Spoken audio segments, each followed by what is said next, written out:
तो कॉम्बिनेशन जैसे यहाँ पे एक क्विक लाइम है, कैल्शियम ऑक्साइड है, ये आपका H2O वाटर है, इसके साथ आपने कंबाइन किया कैल्शियम हाइड्रोक्साइड, ये आपका हीट प्रोड्यूस हुआ। इसके लिए देखो ये सारा चीज अपने लोग घर में भी कर सकते हैं एक्सपेरिमेंट, ये बहुत बहुत बड़ा ये नहीं है, कुछ नहीं। आप हार्डवेयर के दुकान में जाइए, उसको बोलिए हमको चूना दे दो, तो आपका लाइन का एक व्हाइट जैसा एक देगा टुकड़ा, बोले कितना चाहिए, तो बोले ज्यादा नहीं, आधा हाफ किलो लेने से भी तेरे लिए ज्यादा, उसको फेंकना ही पड़ेगा, तुम क्या करेगी, है ना। नहीं तो बोले थोड़ा आप हमको दीजिए ना, हम लोग को स्कूल में एक्सपेरिमेंट के लिए जरूरत है, इसलिए ले लेगी, उसको लेके आएगी। कोई भी स्टील का बर्तन हो, स्टील हो एल्युमिनियम हो, ग्लास में नहीं, स्टील हो एल्युमिनियम हो, आप उसमें डाल दीजिए, उसमें थोड़ा पानी आप डाल दीजिए, देखिएगा वो बॉयल होना शुरू होगा और पूरा गर्म हो जाएगा, हीट। वही देखोगे वो तुम्हारा लाइम है, जिसको हम लोग चूना बोलते हैं, वही चूना जो है लोग पान में लगा लगा के खाते हैं। अगर आपके घर में कोई पान खाने वाले या वाली होंगी तो देखोगे वो लोग चूना लगाते हैं, और वही चूना है। अगर कोई खैनी खाने वाला है तो वो भी चूना डालता है, वही चूना है लाइम, यही रिएक्शन है आपका। तो यहाँ क्या हुआ, आपका कंबाइन हुआ, तो आपने कॉम्बिनेशन रिएक्शन तो एक मेरे को समझ में आया। चलिए चलिए, बर्निंग ऑफ कोल भी ये सारा कॉम्बिनेशन है, एकदम कोल प्योर कार्बन होता है, याद करके रखिएगा, कोल कोयला प्योर कार्बन है, कोयला देखी हो। चलिए, और कोयला ऑक्सीजन के साथ रिएक्ट करेगा। अब ऐसे बोलोगे छोड़ देंगे सर तो रिएक्ट कर जाएगा, नहीं सर, उसको जलाना पड़ता है। जब बर्निंग करोगे तब कार्बन डाइऑक्साइड आपका गैस रिलीज होगा, हीट प्रोड्यूस होगा। नहीं क्लियर, तो आगे बढ़े। आप लोग क्वेश्चन तभी राइज कर सकती हो जब आप घर में पढ़ के रहोगे, नहीं तो क्वेश्चन क्या पूछोगे, सर जो भी बोलेंगे यस सर यस सर, सब में यस सर, ठीक है। इसी तरह से यहाँ पे नेचुरल गैस जो है ये मीथेन है, CH4, ठीक ना, गलत नहीं ना बोल दिया। चलिए, तो ये सब ग्लूकोज केमिकल रिएक्शन, हाँ सारा का सारा केमिकल रिएक्शन ही है। हाँ हाँ हाँ हाँ, ये जो ये आपका जो ये रिएक्शन है, ये आपको लर्न करना है, ये आपको लर्न करना है। एलिमेंट जैसे अभी उस समय पीरियोडिक टेबल दिखाया गया, उसमें सारा एलिमेंट दिया हुआ है, वो सारा एलिमेंट आपको लर्न करना है। हाँ,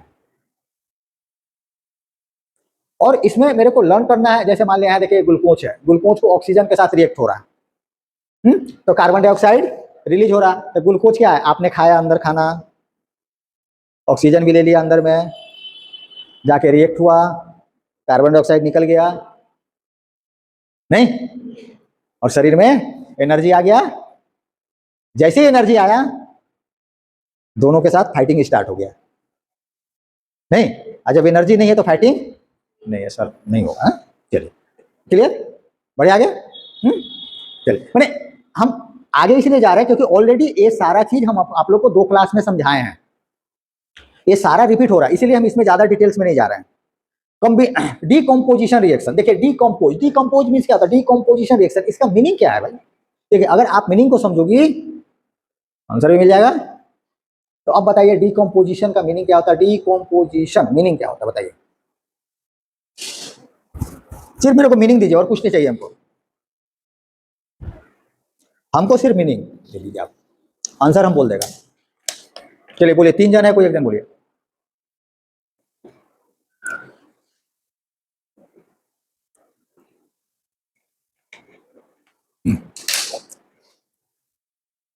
डीकम्पोज होना, हट जाना, देखिए कंपाउंड है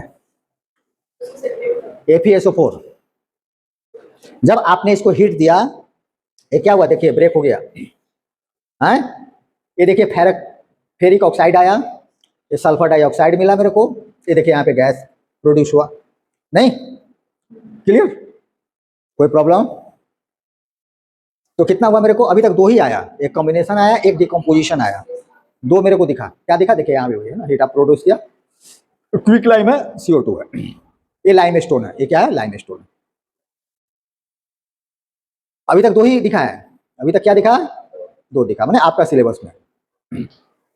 चलिए अब देखिए रिएक्शन के लिए, जब केमिकल रिएक्शन होता है तो कहीं पे हीट मेरे को देना है, कहीं पे देखिए यहाँ पे सनलाइट के साथ ही रिएक्ट कर गया, कहीं ऑक्सीजन के साथ रिएक्ट हो गया, है? इसमें सनलाइट के साथ रिएक्ट हो गया। ये आपका क्या है, AgCl, ये क्या है,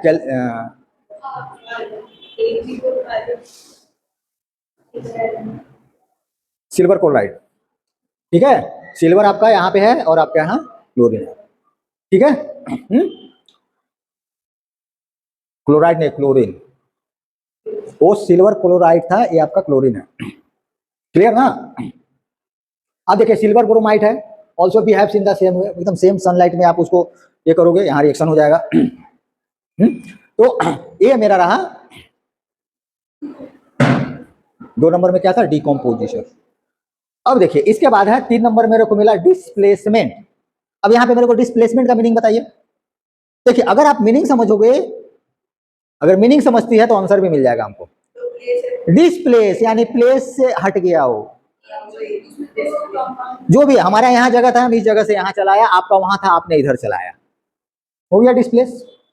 नहीं, अरे वही तो डिस्प्लेस हुआ, तो ये आपका हो गया डिस्प्लेसमेंट रिएक्शन। देखिए ये भी आयरन के साथ कुछ भी नहीं है, ये आपका कॉपर सल्फेट है। अब देखिए कॉपर सल्फेट जो है, जब जैसे ही आपने रिएक्ट कराया, देखिए ये सल्फेट जो SO4 इसके साथ आके आयरन के साथ आ गया, और देखिए कॉपर क्या था, हो गया डिस्प्लेस, क्लियर। तो ये आपका आया डिस्प्लेसमेंट रिएक्शन। क्या आया, डिस्प्लेसमेंट, यानी अभी तक हम लोग 3 तक ही आए हैं। तो डिस्प्लेसमेंट में एक होता है डबल डिस्प्लेसमेंट, यानी कि इसमें देखिए एक ही डिस्प्लेस किया, डबल मतलब 2, तुम इधर चली जाएगी तो इधर चली जाएगी, मैंने दो जन का डिस्प्लेस होगा, ठीक है ना बेटा, पढ़ा पाते हैं ना, है। देखो जब तक तुम लोग मेरे को फीडबैक नहीं करोगे तो कैसे समझ में आएगा कि सर अच्छा है, ठीक है ना। हाँ, तो देखो डबल डिस्प्लेस में क्या होगा, अभी अभी आया नहीं है डबल डिस्प्ले, इसके बाद डबल डिस्प्लेसमेंट होगा, तो यानी कि ये देखिए आ ही गया डबल डिस्प्लेसमेंट। देखिए यहाँ भी वही है, ये जिंक है, कॉपर सल्फेट है, देखिए सल्फेट जो है किसके साथ आ गया है, जिंक के साथ, कॉपर। यहाँ भी देखिए क्लोराइड जो है चला आया इसके साथ, Pb के साथ, Pb मतलब लीड, याद कीजिए थोड़ा, है ना।